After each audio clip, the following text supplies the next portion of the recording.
If you've modified your tri-power, or if someone else has been in there changing the jets, you need to make sure that you have the right size jets to match your needs of your motor.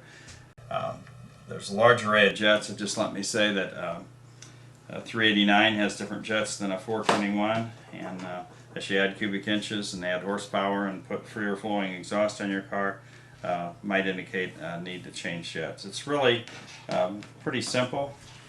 When you take off, Holly has the jets on the side bowls, of course, but when you take off the air horn, you can see the two jets, the golden jets there. They have a little slot in them for the screwdriver. And the center carb, that's the power valve right near them. The end carburetor will have no power valve. You'll be looking right at the jets.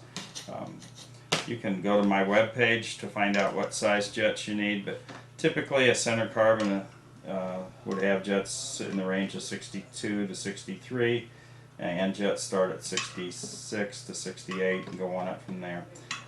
Make sure they're brass. They can be hard to get out if your carburetors, if they've been in there for a long time.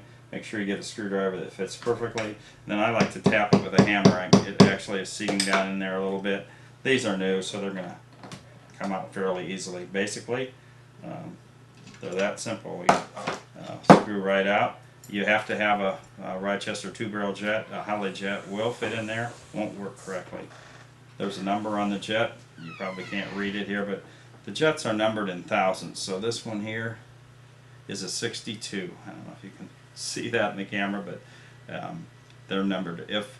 If the face is ground off your jet, that's kind of a courtesy that people do. If they've drilled out the jets to a larger size, then they grind off the top or file it off so there's no number.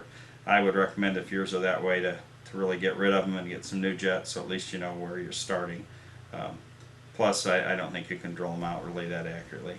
I sell new jets on the web page. I believe I carry them from a size 60 to 75. Cover most applications. If you open up your carburetor and the jets are 57, 58, even 55s, that's jets from a regular 2-barrel, and you should be a little suspicious that you might not have a tri-power carburetor there. But in any case, they likely need to be changed. I can help you with it, but another thing to know about jets, if you're at a high altitude, say above 3, maybe 4,000 feet, where the air's thinner, you need to lean the engine down some, and I can give you some advice where to start, but it's kind of a trial and error thing.